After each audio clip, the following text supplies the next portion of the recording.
Vashistha press ক্লাবৰ উদ্যোগত অনুষ্ঠিত গ্ৰীষ্মকালীন সাংবাদিকতাৰ কৰ্মশালাৰ সামৰণি 6 জুলাইৰ পৰা সপ্তাহজোৰ কাৰ্যসূচীৰে অনুষ্ঠিত হৈছিল এই কৰ্মশালা। বশিষ্ঠৰ দৃষ্টিহীন উচ্চতৰ মাধ্যমিক বিদ্যালয়ত অনুষ্ঠিত এই কৰ্মশালাত অংশগ্ৰহণ কৰিছিল অৰ্ধশতাধিক প্ৰশিক্ষাৰ্থীয়ে।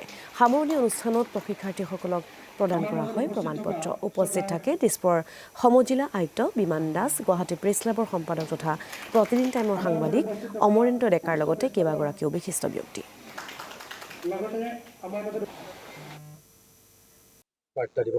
প্ৰথমতে বশিষ্ঠ প্ৰেছ ক্লাবক মই অভিনন্দন জনাইছোঁ। খুব সুন্দৰকৈ এটি কৰ্মশালা, যিসকলে সংবাদ ক্ষেত্ৰত ইতিমধ্যে কৰ্মৰত হৈ আছে বা যিসকলে নতুনকৈ ভৰি দিব বিচাৰিছে তেওঁলোকৰ বাবে এটা 6 দিনীয়া কৰ্মশালা এই গ্ৰীষ্ম বন্ধত আয়োজন কৰিছিলে। এয়া অতিশয় আদৰণীয় এইকাৰণে কাৰণ সংবাদ ক্ষেত্ৰত ভৰি দিব খোজা বা সংবাদ মাধ্যমত কাম কৰি থকা সকলোৰে বাবে প্ৰত্যাহ্বান আছে।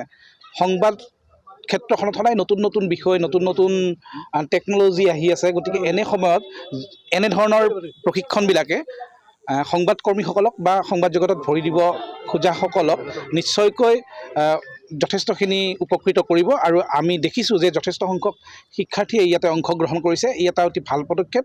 আৰু এনেধৰণে প্ৰশিক্ষণৰ যোগেদি যিসকল সাংবাদিকে সংবাদ ক্ষেত্ৰখনত কৰ্ম কৰি যাব, তেওঁলোকৰ পৰা ৰাইজেও যিধৰণে প্ৰত্যাশা কৰে তেনেধৰণে বাতৰি বা সংবাদসমূহ পাব।